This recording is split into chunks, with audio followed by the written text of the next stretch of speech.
धर्मेंद्र जी को आज पूरा बॉलीवुड और पूरा देश कैसे याद कर रहा है, उसके कुछ किस्से हम आपको बता रहे हैं, आपको सुना रहे हैं। और ऐसे ही खास मेहमान हमारे साथ जुड़ गए हैं, गदर फिल्म के डायरेक्टर अनिल शर्मा। अनिल जी, आज धर्मेंद्र जी को पूरा हिंदुस्तान अपने अपने तरीके से याद कर रहा है।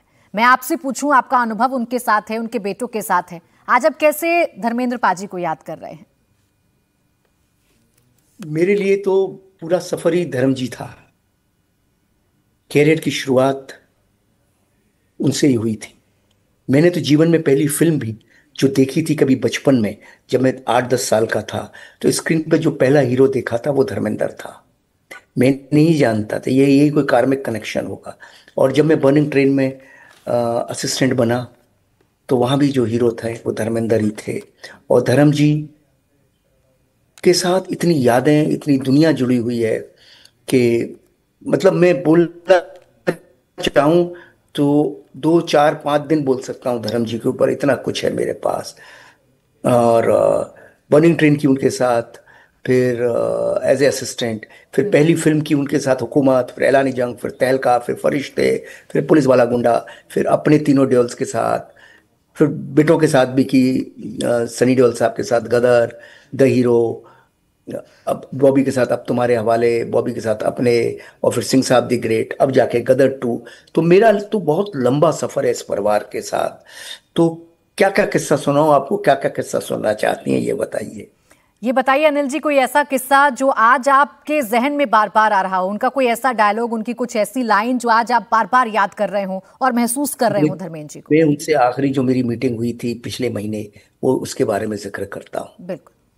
मैं गया था और धर्म जी मुझे मिले अपने हॉल में, और मैंने पांव छुए उनके, और गले लिपटा लिया उन्होंने। आ भाई आ, मुझे छोटू कहते थे, आ भाई छोटू क्या हाल है तेरा, बढ़िया है। मैंने कहा सर बहुत अच्छा हूँ। और क्या चल रहा है अपनी की स्क्रिप्ट का? मैंने कहा सर काम चल रहा है।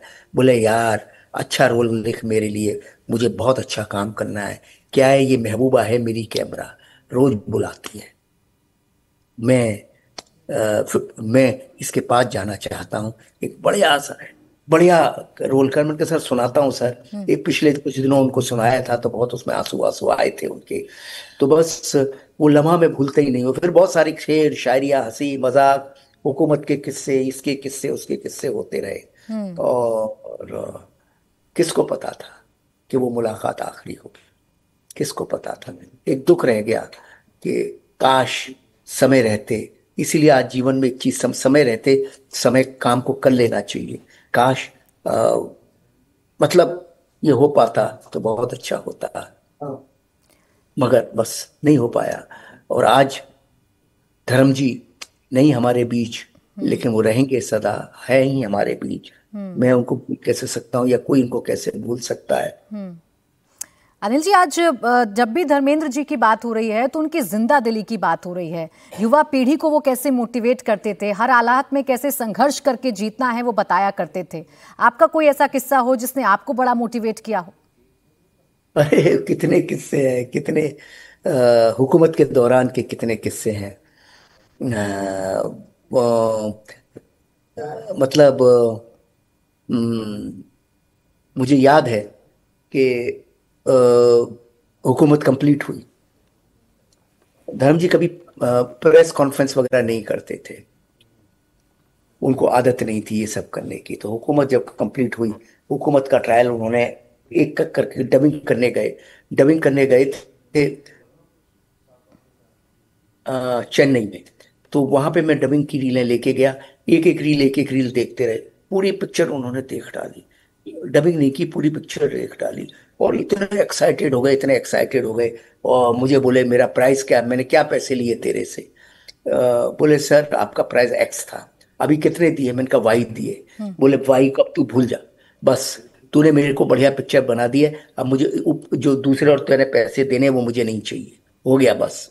तूने जो वादा किया था मेरे से बढ़िया पिक्चर बनाएगा, तूने बना दिया है बस। और फिर जाके उन्होंने सनी सुपर साउंड में पहला प्रेस कॉन्फ्रेंस किया, और पहली बार प्रेस को पिक्चर दिखाई।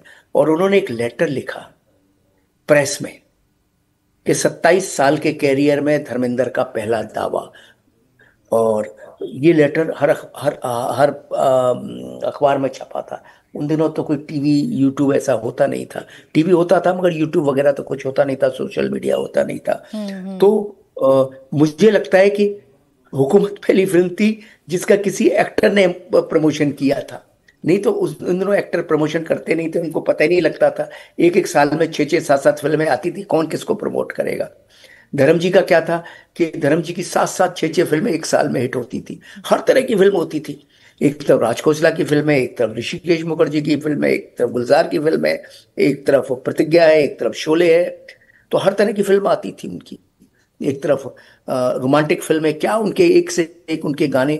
अब आप चला रहे हैं मेरे से तो बेटर, हम सब से बेटर, दिखाने से बेटर है, तो आप उनके गाने चलाइए, एक से एक धर्मेंद्र ने जो गाने दिए हैं वो कमाल ही है। जी। अभी आपका ये बंद होगा, हम सिर्फ धर्म जी के गाने सुनने वाले और कुछ नहीं करने वाले।